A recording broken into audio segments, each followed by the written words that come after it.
And we are live. Hello and welcome to Developer Insights. I'm David. And I'm Justin. Together we are the leads on game development and design here at Codename. We also founded Codename too. Yeah, at least according to the website. Anyway, we will be your hosts for this episode and for every episode. Because when we're not here, the show doesn't happen. Sorry, I was stuck on. Yeah. It does say so on the website. I've checked. Anyway, today is our 72nd episode. And it's cold outside. Oh, no, not this again. No. This is not a Groundhog Day joke. It is actually really cold outside.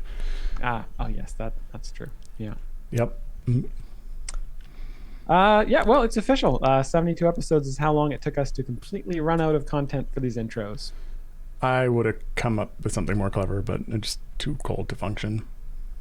Well, tune in every week, everyone, for our new show, Devs Complain About the Weather.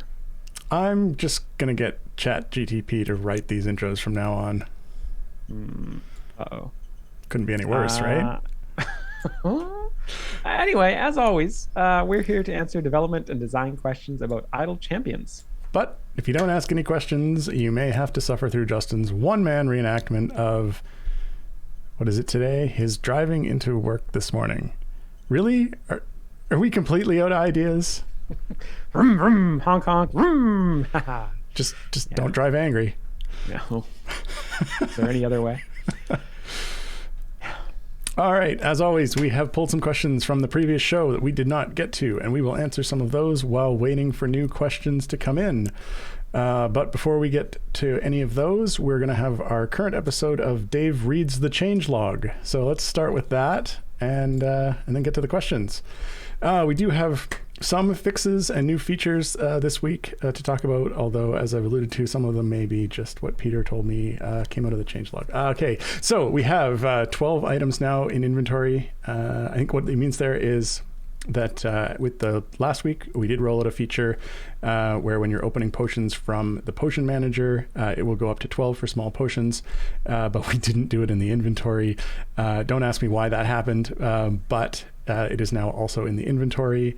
A quality of life improvement on the ICP dialog is now that when you make a reward purchase, it will no longer take you away from the reward shop. It doesn't take you to the chest open screen, give you the gift, and then have to go back and forth, which was definitely not the ideal way to do that. So it just keeps you there. You click the button, you get a +1. All of the armor and hit-based enemies are now counting for the season quest correctly, which they weren't previously. If you're in the forge, hitting escape now takes you back to the equipment selection rather than closing the dialogue, which again is quite frustrating.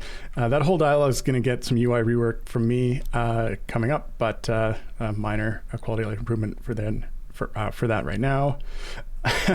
Here's one that is curious. Apparently on the bug tracker, priority or difficulty for medium difficulty was medium instead of medium, which is now corrected. So that seems like that's just completely a game changer. And there were some issues with some stats that were being off by a tiny amount. I myself was wondering why someone had 69.9999999 resets. I'm not sure how you got that 10,000th of a reset, but apparently that is also corrected. And now achievements that were based off of that will be showing again correctly. Great. Into the in-progress items. We still have save feats with formation prioritized. Based on last week's episode, I have an item here to increase the UI scale past 125% for some higher resolution displays.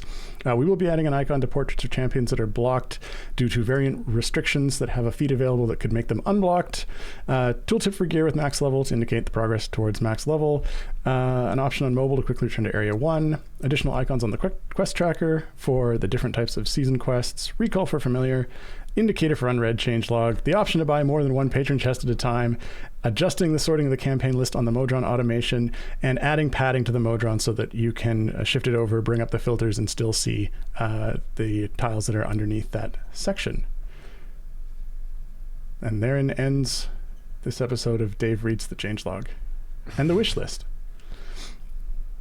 Excellent. Let us move on to leftover questions from the previous show.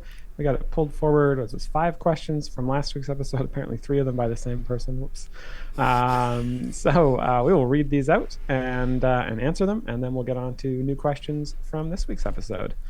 So the first one here is from Topher the Returned, who asked last week and then waited a full week for their answer. They asked, the quick load for formation does not load when the front line is under attack, even if the formation changes only champs that are not under attack. If I can still manually change these champions, shouldn't I be able to quick load them? Yeah, so that's a good question. I think we lock out all formation loading when you're in a position where you can't change all of the champions. This is one of those things where it's a question of sort of is it would you prefer that half the formation loaded, or is that confusing? Or it seems like it's basically in a situation where you can't do the whole load, so we figure it's better to leave it as that until you can do the whole load. I don't know if you had anything to add to that, Justin. Yeah, I mean, I can see the use case where you've got like a formation where only champions in the back actually change, and you'd want to just change those. But I think it might be confusing if like sometimes the load formation does work when you're under attack and sometimes it doesn't, just depending on what formation you're swapping to and what formation you're coming from. So yeah, it's a tough one. I think at least the behavior now is consistent. Yeah. Okay, next question. This is from Shadowcaster, and they ask, Modron pipes, any chance of having over-under pieces and opposite elbow pieces? Yeah, so I think we've talked about these back when sort of Modron first came out as being interesting kind of pieces. So like a cross piece where the pieces don't intersect. Instead, one goes over top of the other one or underneath or whatever. Or like, one with like 2 corners. See, look on 2 corners like that don't intersect. I still think they're cool ideas. We just haven't really found an interesting place to put those in. Could be a cool season reward. Just a one-off piece. Awful lot of tech work for one piece, though. But you don't want to go all 3D on the pipes, and you can actually go up and around and have a. We'll link all of the Modron. We'll stack all the Modron cores, and you can go up into the one above and like down into the one below. I actually think that's a good idea. I think we'd have specific spots where you could go through, and not just not just a big 3D grid, because I think that might get a little bit hairy. But I think there's an opportunity to do some stuff there, but nothing. They're at 3D pipe gameplays. It's a request. The chat has spoken. Nothing planned. Maybe VR 3D chat game. Pipe game, not a chat game. Anyway. Okay, next question here, left over from last week, is from Anonymous 698008. All right, thank you. I'm not reading that part next time. Any plans on giving us a way to upgrade / compress silver and gold chests? I think they were called jewel chests in Crusaders of the Lost Idols, right? There was also mega and ultimate chests. So I think we've talked about this on previous episodes. I don't think it's made it into the in progress yet because we're not quite sure how to implement it.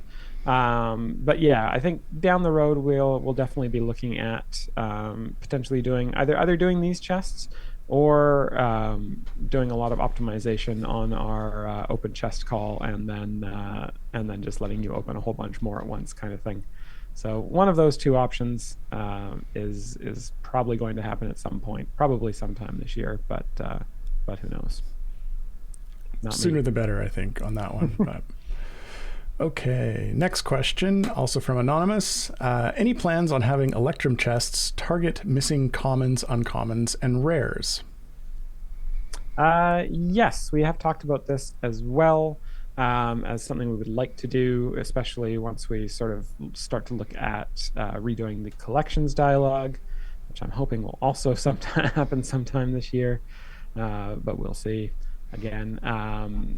This is something that we've seen requests for and is definitely something that I think we could probably do down the road.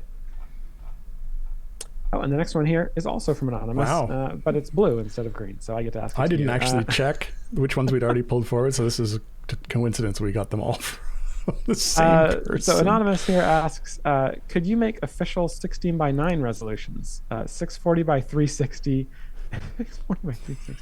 854 by 480, and 960 by 540 I know the answer to this one's going to be. No, we cannot do that. No. We do work to a minimum of 720p for widths on dialogues. And anything beyond that, actually, the text ends up getting quite crushed and unreadable in various places across the UI. And so, no, we will definitely not be having a 640 by 360 resolution. Even 960 by 540 is pushing it. So 720p is the minimum supported resolution, although you can go in and reduce that manually if you edit the config. Those resolutions really just do not make for a pleasant game experience, and I think they make... You probably wouldn't even be able to close the news dialogue. I think you could escape to close them. Okay. But yeah, some features would actually just be completely out of reach because they'd be off the screen. So definitely not. But it was a fun question nevertheless. All right, let's move on to some new questions from this week's episode. And the very first question is from Foolish Genius 89, who asks a very important question. They ask, when will we get you two in a duel for the title of Developer Supreme? Developer Supreme. Is that like a type of burger? The Developer Supreme? I thought it was some sort of sorcerer thing where like one of us gets to be the Developer Supreme and the other one's just assistant to the Developer Supreme. I see. So it doesn't come with cheese. You can get it with cheese, but it's $3 extra. Oh. Not really worth it. Yeah, I'm not actually sure what a duel like that would look like. They'll take coding proposals, and then there'll be a battle to the death. All right, I'm going to veto that one. It sounds like Justin's actually just forfeiting right there. So wait, why are you highlighting that in yellow? Stop it. We're not going to do it. Okay, next question. This is from Emote. Please, could we have a new skin added to every champion, which is basically just random? So when a new adventure starts, either manually or via mode run resets, it simply picks a random unlocked skin for that champion for that adventure. I think that's a really cool idea. I like idea. that. Yeah. We should do that. That seems doable. I think so. Yeah. I don't see why not. Cool. Next question here is from Garwar, who asked, do you A/B the ICP voting? You're asking me this because I don't know the answer, and you don't know the answer, do you? Well, you looked at that dialogue more than I did. I've changed it since I worked on it. Do you A/B test the ICP voting at all to ensure it's not weighted to the left choice? I don't think it's I think it's just swapping them, right? Like yes, it would just be swapping the two. A random order to the two. You know, I don't think so, but I can ask. I'll put it in the channel. We'll see. Someone will tell me. That's a good idea. Yeah. But we can carry on after yeah, we can look into that. My feeling is it's probably not, but it also feels like something. I don't know if it's something that we could easily do just server side. Maybe we could do it client side. Just make it randomly swap. We can certainly do it that client side. Make sure that it was. I'm just wondering if there's a way we can do it without having to get new builds out. No, I don't already do it. Maybe. Anyway, next question. This one is from Topher the Returned, asking, are new heroes deliberately not given the Trials role for assault party damage and scales? Late game players with Max, Draxel, and Makos obviously don't need them, but it would be nice to have non-retired champs for mid-game players without having to weaken/eliminate Krond or Zorbu formations. Yeah, so this is I think the answer to this question isn't it's not going to be specific to whether or not they're. I mean, the answer is yes, they are deliberately not given those roles, and one of the reasons is it's a very powerful role, and I think there's a bit of regret on the design team from having given that role to the champions that we gave it to begin with. I think there were some ideas that we had with the kind of assault party role things on champions that didn't really work out in the end, and is probably something that we're going to have to look at again in the future. But at this point, yeah, we're sort of the band-aid is just to not have those roles as much, and to focus on some of the other roles for newer champions. Interestingly enough, on the previous question, which I just asked Peter about, he says it's funny, they're actually discussing it, or they were discussing it just now in the Champions channel, in our internal messaging system. So they don't do the AB. There's no AB on it. But yeah, I'm checking here now. They literally were discussing it earlier this afternoon, like 1:30. Yep. So my guess is it must have come up in an earlier show. But anyway, let's move it on. Next question here is from Foolish Genius 89. How do you guys come up with the idea for a champ that wasn't in the formation instead of follows behind? No, try again. Wait, no, and instead follows behind. All right, there we go. Yeah, so this is a question about Solak. If you haven't recruited Solak yet, you can get Solak right now. I think it's the Fleet's Wake event. I should really know which event is live right now. But yes, Solak is a champion who, instead of being in the formation, you place sort of their companion in the formation, and then they kind of flap around behind you on a dragon. And it's actually kind of an interesting story about how we came up with that one. Pete and I, the other main designer here, Pete and I sort of came up with that one. And it started out as we wanted to do a ranged tank champion. Now, keen observers may notice that Solak is not actually a tank champion. That bit kind of got lost. But the ranged tank champion led us to kind of look at ways we could have a champion who was like potentially a tank, but not necessarily in the front column, which then led us to have, well, yes, we do have Egbert. That's a very good point, but we didn't want to do the same thing as we did with Egbert. And honestly, it makes more sense for a ranged tank to not necessarily be in the very front column. Anyway, so we decided to do this sort of mechanic where they had sort of an avatar in the front, and then they were kind of somewhere else in the formation. And then we decided that kind of didn't make sense because they'd be maybe using up like 2 formation slots or something. So we eventually were like, what if it's just they're just on a big frickin' dragon just following behind the formation? Like, would that be cool, and would that be possible? And we thought it would definitely be cool. We weren't sure if it would be possible, so we did go to the art team like right away and be like, hey, can you mock this up and see how it would look, and would it actually look nice? And it turns out it did. And so we ended up putting that out, though they weren't necessarily a tank champion. We did actually come up with another idea for a sort of a ranged tank champion that's not necessarily in the front column, and that one is coming out later. I think next. It might be the next champion. But they're going to be pretty cool too, and sort of how we implemented that. So lots of cool champions coming down the pipe in terms of how they look and how they function. All right. Next question. This one is from SailKnit, who I feel like we haven't had a question from in some time, but the question is, what are the speed effects that you would like to see enabled in background progress? Yeah, this is why I highlighted it so you could ask me, because I can say I would like to see all of the speed effects enabled in background progress, and then you can tell me why that's infeasible. In terms of all of them. Yeah. Yes. So I mean, and I don't know if I forget if I mentioned this last week or not, but I did talk to Mark about where we were at with the speed effects, because I know it had come up that the new system was going to support having a place to actually handle those, but that each individual one needs to be implemented for each champion that has something that applies during offline progress. And so I know Mark was asking if we could actually get him a list of those effects. And so I was going to bring it up and see if we could get that list put together, sort of, and preferably within a sort of a priority order, so we know which ones to do first. And so I was going to figure out if we could find some time from somebody on the team to create a detailed list of that, preferably someone who kind of knows the insides and out of what the community is looking at. So part where it says a list, maybe like in a blog format, like a speed blog. Well, no promising anything ever again. Anyway, I was going to bring it up at our last production meeting, but then realized Chris had a lot of items on his plate, which is why that one ran so long. But anyway, it is something we need to look into. I know Mark is just waiting for a list of specific ones to work on, and definitely want to do it in a priority order so that we get the most important ones done first.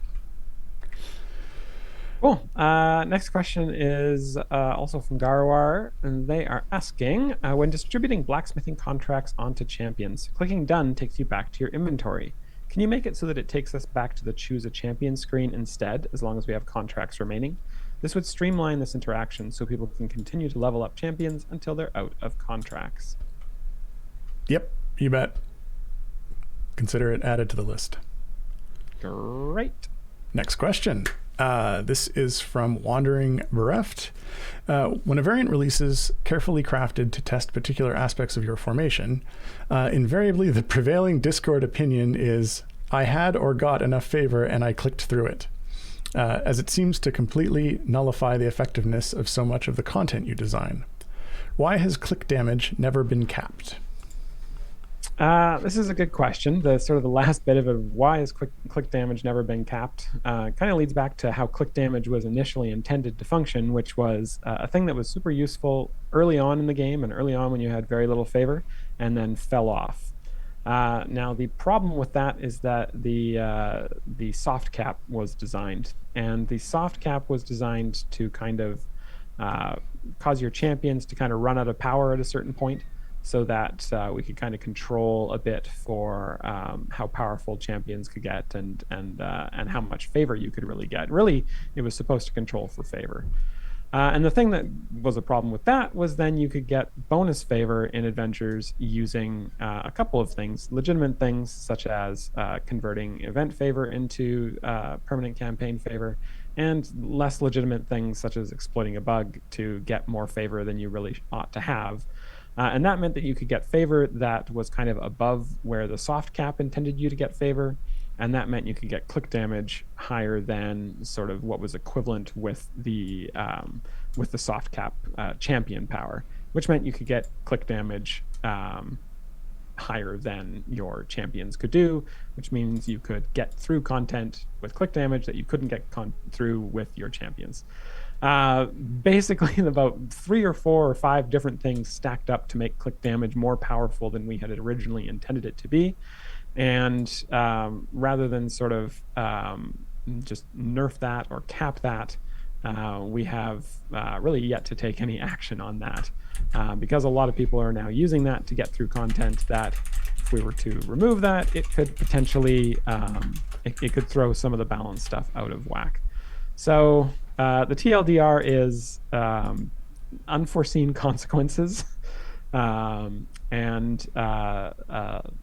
we have just not yet addressed the consequences of those of that combination of events that have caused that to be so much more powerful than we intended it to be.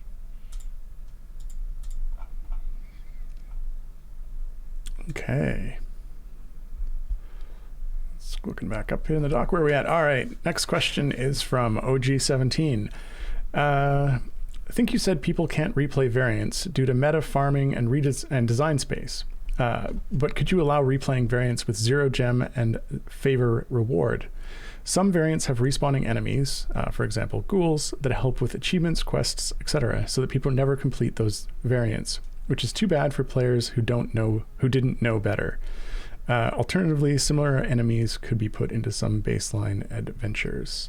So I guess he's saying sometimes people are saving adventures if they know they have monsters in them that'll be useful for quests. Yeah, it's kind of like the second time through an RPG, you're gonna like there's like in Oblivion, there's like a house you can go. No, it's not. It's Oblivion. There's like a house you can go into, and there's this guy who's got this staff that summons imps, and you can attack and kill the imps without aggroing the guy. And so like the 5th time I played through Oblivion, I went in there and like leveled all of my attack skills up to like 100 for free. And so it's like this crazy ass. But if you go in there and kill the guy in it immediately, like sometimes you're supposed to, you can't do that anymore. So it's a similar kind of thing to this, where your 2nd or 3rd time through the game, you'll be like, hey, this is actually a really useful thing and I should save it and use it later. So back to the question. I think that probably a better solution is to put some of those mechanics into base adventures so that players can access them in free plays.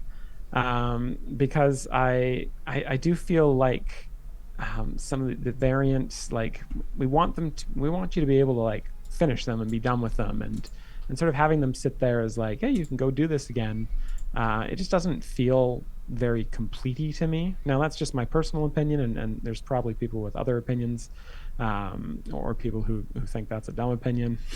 Maybe there's room for allowing variants to be played again with no rewards whatsoever. Obviously, like 99% of variants, no one would ever do that again because it doesn't make sense.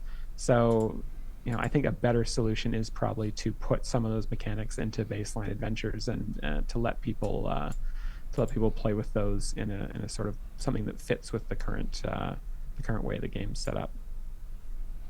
I think feels like a better solution to me. Okay. Let's see. There is a question here, which Sean is highlighting half of.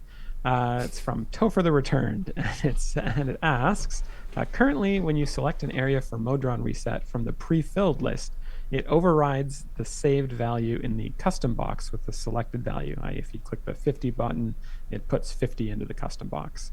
Can it not do that, please? It makes it easy to forget what floor I have to reset my Briv farm on. Yeah, that's a good question. Is that because the number it actually uses is just, it's always the one that's in the custom box? Yes. And those buttons are literally just pre-fill the custom box with this? I mean, there's only one. So, I mean, another way to put it is the item that you put in the custom box is not saved separately. So, and it's not tracking which button you've pushed. It's tracking what number you have selected, and there's only one value, which means that value would have to actually save two values. So I guess what I'm saying is, are you asking me to do two things? Yeah. I mean, it's certainly something that we could do. I'm just wondering right now if that would, if there's a reason that it would make sense not to do that. Yeah, we can take a look at it. I mean, adding an extra field to save there isn't a big deal. Vendor's objection aside,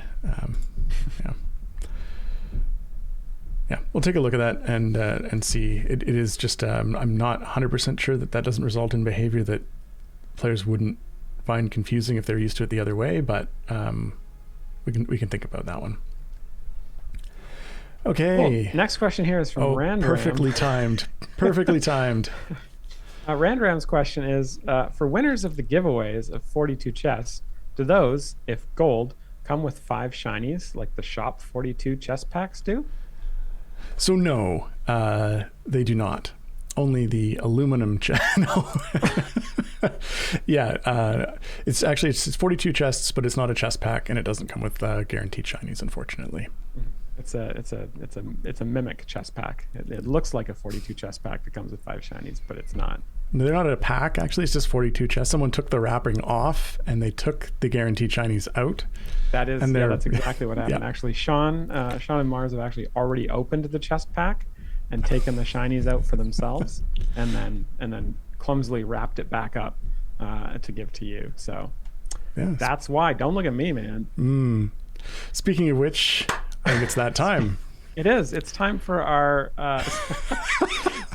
super popular and slightly tainted now chest pack giveaway, where you can have a chance to win 42 chests of your choice. The way that it works is you load up the chat, and then in a minute you type a word into chat. It looks like this week it's Tempest with a capital T.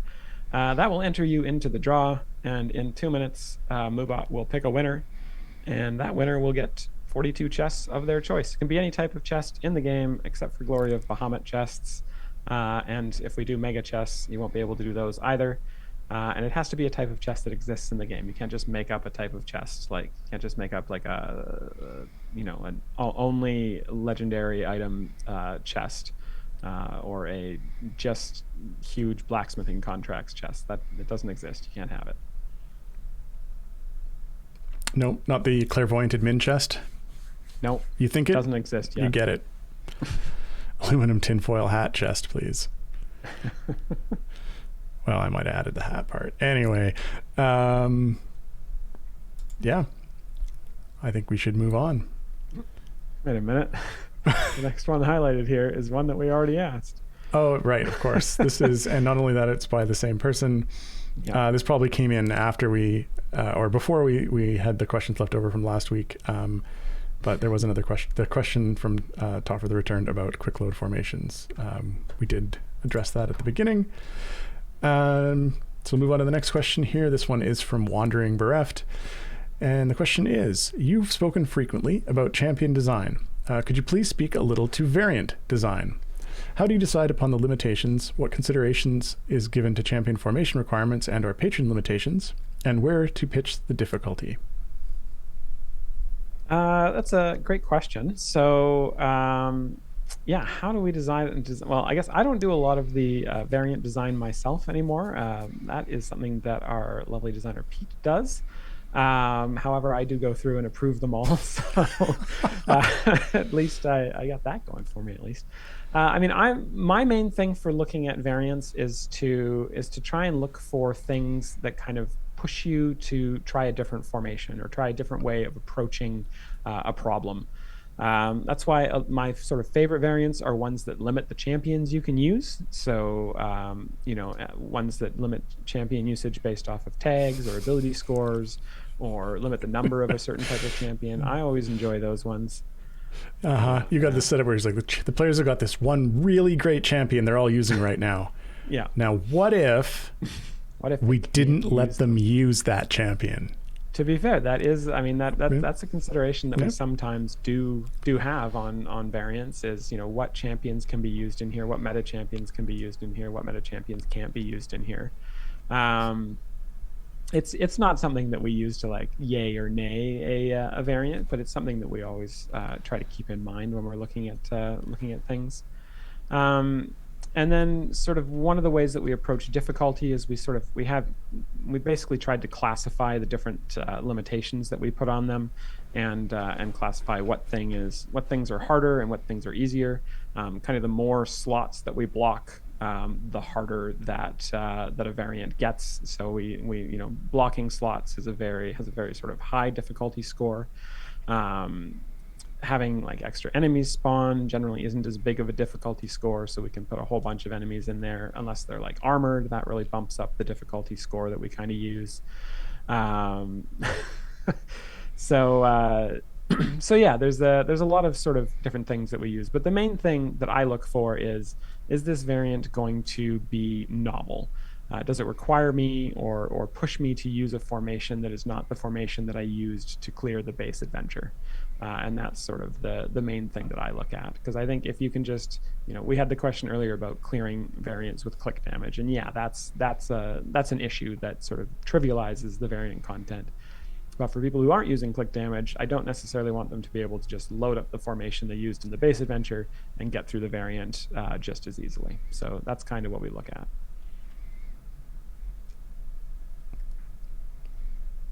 Okay. Next question from Foolish Genius 89. Is it intended that ranged melee swapping champs work intermittently with the new champ? Can they be made ranged and melee at the same time, like Beetle being melee and magic at the same time? Yeah, this is a good point. Definitely something we should take a second look at. I thought we had looked at this when we were designing Solak, but I cannot remember the specifics of it. So I think it's something we can definitely take a look at and see if there's some flags we can put either on the champions themselves so they'll count as a ranged even if they have their melee attack active, or just changing the attack types or the types of those attacks so that they always have both ranged and melee as the attack types. I think it's something we can look at. Next question here is from the Lurking Writer, who asks a question that's near and dear to my heart, since I am pro-verbose. They ask, could the changelog be made more verbose? There have been quite a few features added over the past few months that don't get mentioned in the log at all. Yeah, I mean, that's a good question. I don't have a lot of visibility into sort of what is getting left out, and I think that a question like this is sort of is in the same boat, right? It's sort of unless you've made a list of here's the things that were added and that didn't make it into the chest log, yes, into the change log. I mean, I know that sort of definitely the developers and Peter actively make sure that as much things as possible do get put in the changelog. I can mention to Peter that there was a question that some items had been left out. I think specifics in this case are one of those things that would be nice to have, because I'm not sure. I don't personally know what was left out. I thought, as Justin mentioned, that he had been quite the changelog Nazi, so to speak, for a long time. I don't think you're doing that anymore, but I would still like the changelog to be verbose and complete. Yes, completeness is important. I know Peter's trying to get all the stuff in there. Like I said, I can mention it to him, but I'd be curious to know what had been left out, really just to find sort of to what degrees, what's being missing. Is it a 95%? Is it 90%? Is it 80%? Is really we're just putting half the things in. But I know Peter is trying to get as much in there as possible. Mm-hmm. I think we have improved that over the years. I think we used to leave out a lot more sort of the minor bug fixes and changes, and I think we've gotten the team a little bit better at trying to put the stuff in there. But yeah, I think we're still definitely missing some stuff. Giving me a hard time. No changelog for you, and no soup either. No, I want the opposite. I want all the change logs. Yeah, I'm like the changelog Gandhi. I have to read them on Fridays at 5:30. I don't know. Okay, next question. Actually, I've got some details on this if you want to read it, Justin. Sure, yeah. This one's from Randram, and they're asking, some people have complained that there was no psychomorphic potion credited when claiming the ICP weekly reward. Will that be fixed before the Gem Hunter's potion when we actually care? Ouch. Poor psychomorphic potion. Right. So I did actually ask Peter if he had some additional details on this. And the answer is yes. It was fixed as quickly as possible once they were aware of it. If you're still missing a potion, you can open a ticket and we'll add your potion for you. Peter's saying the reason it happened is it had something to do with moving to not crediting the item in the open chest dialog instead of having it just pop up with the +1. And that this was a change that they didn't notice in testing. The rewards weren't being credited other than chests, which were being credited. So let's see, it was fixed this week and builds are everywhere except for on Switch and on iOS. But based on that description, it sounds to me like it might have been just a display issue and it would come back if you refreshed. That doesn't sound right from what Sean said. Either way, if you're missing the potion, you can ask Sean, and I'm not sure if it was literally just a display or not, but I'm sure someone can give me more details on that part. Yeah. Okay, next question. This is from Maniac Clown, and the question is, does Levitz count as an escort? Why or why not? Right. So for context, Levitz is the name of the little companion that Solak has that takes up Solak's formation slot. And this is interesting. This is actually something that I didn't really consider as part of the design when we were putting this champion together, of having Levitz sort of count as an escort. It's an interesting idea. I think it's something that maybe I'll take back to Pete and see if he has any ideas, because it has some synergy with Solak himself. Solak does have a specialization that increases, I think it increases his stacks based on the number of escorts in the formation. So it would actually be kind of good if it did that. It would kind of open up the question of, does Uni count as an escort when Uni's in the formation with Dungeon Master, as Foolish Genius 89 brings up there. So I think it's an interesting sort of question.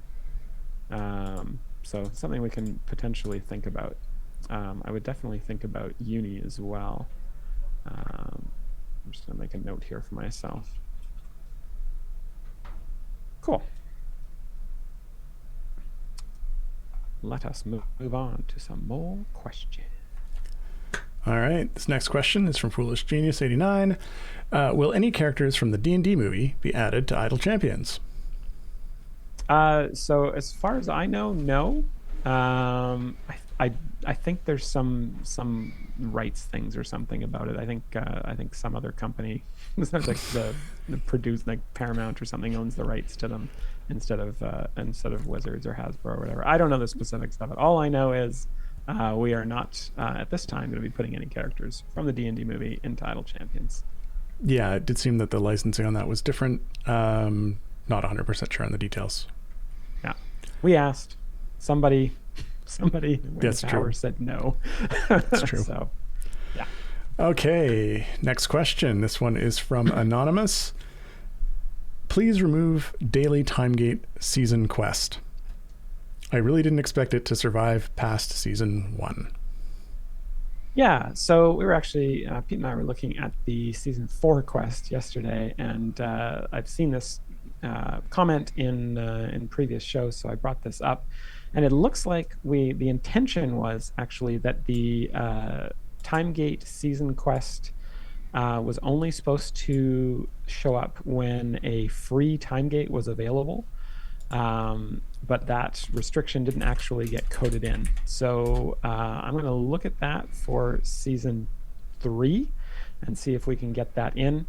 The other restriction that we're looking to put on it moving forward is that you have at least how many? I think it was 10 or 15 locked champions. So so that it really only appears when you have the idea would be it would only appear when there is a free Timegate available, when you do not have a Timegate open, and when you have at least 10 or 15 champions that you have yet to unlock. So there would actually be a good reason to just go there, unlock one of those champions for free, and finish the Timegate. The intention of this, these sort of daily quests is to sort of guide players to other mechanics in the game that would be beneficial for them, and getting new champions with Timegates is one of those mechanics that we do want to direct people to. So we're going to keep the quest, but we are going to try and tweak the requirements so that if it doesn't really apply to you, so if you've got all the champions unlocked, if you don't have enough Timegate pieces to open a thing, or if you already have a Timegate open or that sort of thing, that it doesn't appear there at that time. The other thing that we're looking at doing for season quests is just trying to have a lot more variety in them. Right now, I think they go into 3 or 4 different buckets, and it picks one from each bucket, or one. It can pick at most one from each bucket. So you end up getting basically 3 of the 4 buckets all the time. And I think we're going to try and split those up so that you can have a little bit more variety in the types of quests that you see there. So, yeah, lots of changes coming. Lots of those changes are concentrated in season 4 because that's the pass we just did. Season 3 we had designed those about 2 or 3 months ago, so didn't get a chance to do a lot based on feedback from the surveys and whatnot. But definitely a bunch of changes coming to the daily season quests in the future.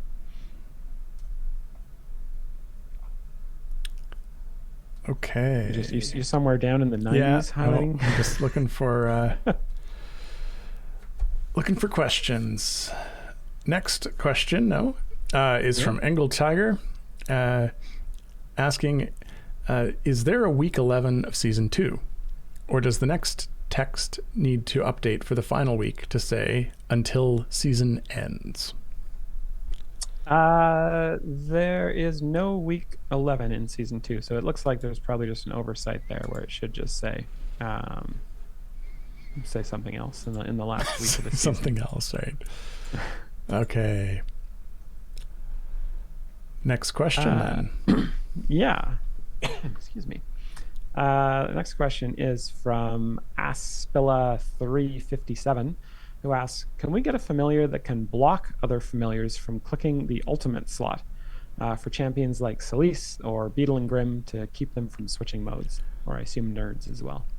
Right. So we're looking for one of the lemmings that just stands there and puts their arms out. No, you can't go any further. Mm-hmm. Yeah, I think we've talked about this before, and we talked about different ways that you can sort of more efficiently, hit specific ultimates. because I know we've talked about you can have 4 familiars sort of roaming the ultimate bar, or you can assign familiars to individual ultimates, but that would take I guess 9 if you wanted to do all but one. So definitely finding some way to be a little bit more efficient with familiars while still having it be kind of a choice, something like a currency that you have to spend to kind of get it to do what you want. I think is probably where we want to come down with that. Okay. I do have an update, just clarifying on the issue with the potion reward. I'm told it added it and then it removed it, and so if you didn't get it, you don't have it, and you do need to open a ticket to get that credited. So it was definitely not a display issue. Okay. Next question here. It sounds like you want to ask it, so go ahead. Sure, yeah. This is from Maxi Kubert. This is related to a save formation loading question that we actually answered from last week's episode in this week's episode. So yeah. Anyway, they ask, why can't a save formation be validated then loaded instead of how it works now, partially loaded depending on some restrictions before the change? Yeah, so I'm not 100% on which part of... So right now, when you load a formation, it does check to see that your champions aren't in another party, and that those ones will either get recalled, or you can say, no, I don't want to load this formation. So I'm not 100% sure what the validated and then loaded. Do you understand what they're asking, Justin? I'm not sure, actually. No, I'm not sure what they're asking. Maybe you can clarify, Maxi Hubert, if you're still in chat, of like a specific example of saying it's about some trial restrictions. Oh, I wonder if there's champions that can't be brought in that are being, by certain restrictions, that are just being partially loaded, and it's not telling you that they won't be brought in.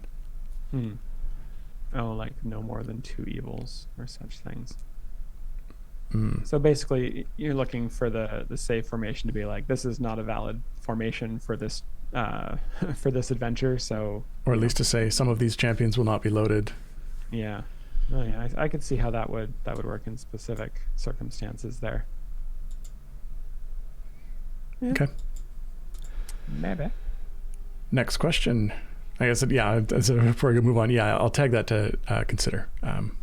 Yeah. Next question is from Foolish Genius 89. Legendary Modron pipes, when? This is something we've been discussing, of sort of when to do some more legendary stuff in the game. Legendary Modron pipes are one that we've kind of talked about. Legendary feats are another one that we've talked about. At this point, we don't have any plans to do them in the next little bit. But at some point, I think it would be a good idea. We'd probably have to link it up with maybe some more power, or like an increase to the what do we call it? The superpower overflow something. Supercharge. Supercharge. That's the one. So yeah, I think there's the capacity there for some better Modron pipes, but no plans for it right now. I just wanted to follow up on Max IQbert's comment. Don't know the formation is valid, but it's not done in one go.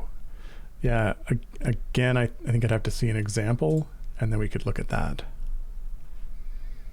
Yeah. Let's see. Next question here is from Maniac Clown. And they got their name twice in here. It's a copy paste error. Question. This is their second question. What happened to their first question? Anyway, are you aware of a bug? We didn't answer it. I don't know. Are you aware of a bug with background progression messing with computing potion time? I currently have a ticket, and they've got the ticket number here, which I won't say on air. I thought that was fixed, but reopened because the issue happened again. My potion of the Gem Hunter has lost a large amount of time while Briv scripting. I subsequently experimented and discovered that closing and reopening the game eats time from speed potions. So whatever the bug is, it has to do with offline progress. And Sean says, we're aware of it. And then he put his name next to it. Okay. Maybe he's taking blame. It's Sean's fault. Yeah, I'm not sure if Mark's had a chance to take a look at that, beyond apparently that we are aware that it is an issue. I could tag it and ask him about it and see if I have something from that. But I mean, it sounds like potentially maybe during the offline progress that is run in just when you open the game that it's eating up time there. Or is it the...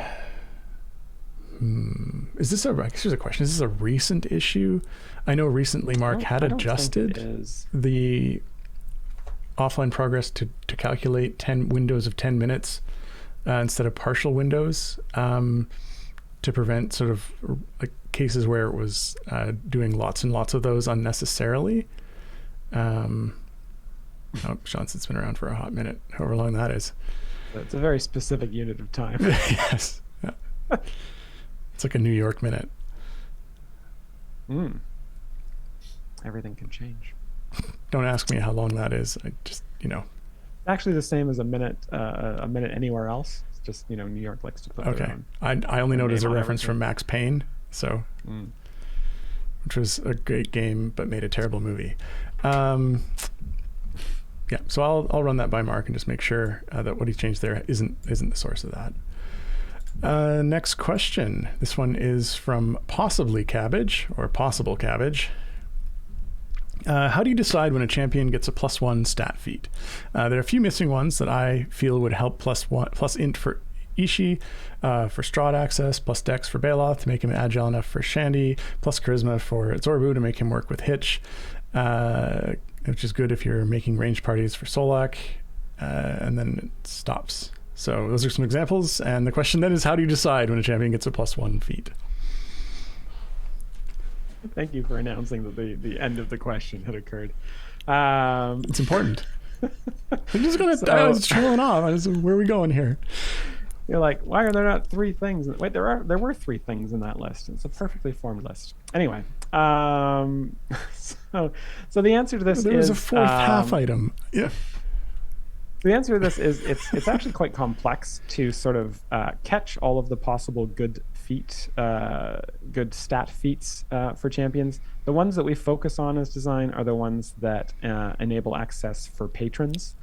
We probably should be trying to find more of these ones that make them eligible for other champions, but in general, we only tend to do that within certain affiliations. We really should have caught the plus Dex one for Baloth to make him agile enough for Shandy when we were doing the Baldur's Gate rework. So that's I think one that we dropped the ball on there. But generally, yeah, we're looking at patron availability, since that's the sort of the easiest ones to spot where there's an opportunity. Next question here is for you, Dave. It's from Gromman1, who asks, the Potion Manager is a great addition. Right, you can stop right there. Perfect. Good. That's a statement, not a question. So they have a statement and then a question. So the Potion Manager is a great addition. Thank you.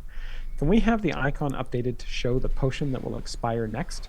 When I'm using potions, I typically have 1 or more huge running, along with some smaller ones, and the huge ones are always the active icon. And always, obviously, the huge ones last until you reset the adventure. Yeah. So that's a good question, and I think sort of in the general sense, it would be nice to have some way to show what potion is expiring next.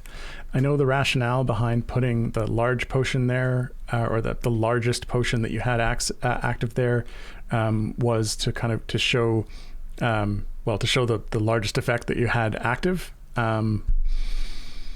I mean, it's obviously that's not indicative of all the other potions that could be running there as well. So that icon by itself isn't really telling you a whole lot, other than that you in fact do have a potion active.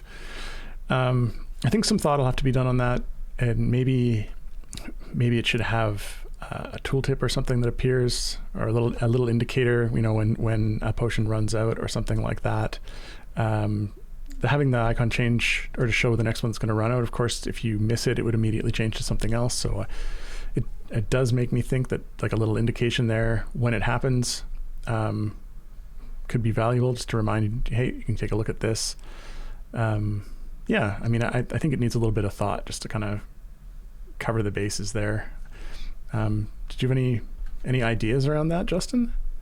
Nope. No. Nope. Okay. I'm very distracted by other potion related UI stuff. Yeah, I think Spoiler. the idea is just have some kind of an indicator on the potion manager icon to indicate that one of the ones you had active has run out. So cool. I'll tag that, but it's going to need some thought exactly how to do it. I don't think just putting the next one would quite cover all the bases. Cool. Next question. This is from Kuvu Plan, asking, will we need Electrum chests for a future season, or was that a season 1 only thing? So I think this is in reference to the the milestone quest that was like open chests with loot for folks. Yes, we're not planning to do that milestone again. We definitely heard the feedback loud and clear from not just the survey, but from everywhere, that was a pain in the butt to do, and so we will not do that again. We may still have some season quests, like the seasonal quests, like the weekly ones, or the week unlocked ones that ask you to open a couple of chests, but we're not going to do a milestone again. That was a swing and a miss. All right, next question here is from Anonymous, and they're asking thoughts on one time gate piece as a tier 11 season reward. It's an interesting idea, and we've got the the one we've got to kind of fill out the rewards was the single gold chest, I think it is, for 500 currency. I could see doing a time gate piece potentially as a way to fill that out, and it could also be something that people might be interested in getting, because 3 of those is 3 chests, or 3 or more chests, and 6 of those for other champions that aren't in the season. So it's not a bad idea. We'll consider that for future seasons. It's also possible that we could change up the reward track at some point too, and just do it in a completely different way that doesn't involve a tier 11. Who knows? Lots of possibilities there. I'm just looking at the time here, Dave, and I'm thinking that we've got this. Yep. This outro here that we want to do. So maybe we do one more question, and then. Sure. You want to do this one here? I can ask you this one here. Or do you want to do this one? Or do you want to do this one? Oh, so many choices. Let's do number 40. Okay. So this is a fun question to end off from the Lurking Writer, who asks a future question for the next Extra Life 24-hour stream, which we do every year, by the way, for anyone who hasn't been around for a full year, usually in October, November, that kind of range.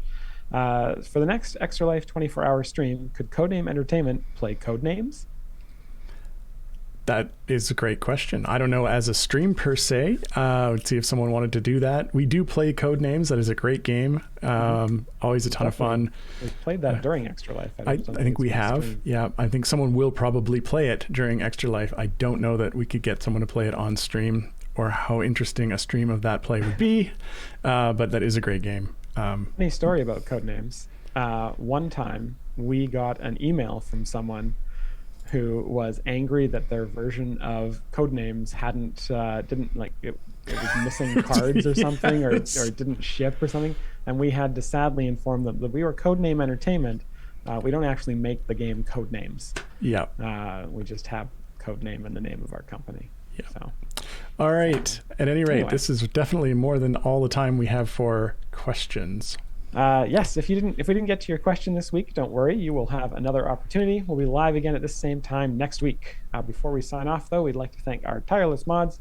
This week it was somebody named Schwarmars, which I think is a combination of Sean and Mars. Their 2 names put together. So yes, thanks to both of you. They're the folks who copy your questions into our questions doc and generally make things awesome in chat. And of course, thanks to all of you for hanging out, watching the stream, asking such great questions, and for enjoying the game. Without you, no one here would get to do what we do. And we like what we do. All right. That's enough. Enjoy the rest of your afternoon, everyone. We We now return to this week's episode of Devs Complain About the Weather, already in progress, written by ChatGPT. And let's not forget the snow. That always throws a wrench in our plans. Especially when the power goes out and we have to resort to using carrier pigeons to send messages to each other. Yeah, those little guys are pretty reliable, but their typing skills are seriously lacking. Oh, and don't even get me started on the wind. It's like a hurricane out there sometimes. I know, right? I once had a gust of wind knock my laptop off my desk, and it broke the screen. Ouch. That's why I always use a bungee cord to secure my laptop to the desk. Good thinking. And speaking of thinking, I think we should wrap this up before we run out of weather complaints. Agreed. Thanks for tuning in to Devs Complain About the Weather, where the forecast is always gloomy. And if you have any weather-related complaints of your own, feel free to send them to our way. We'll commiserate with you.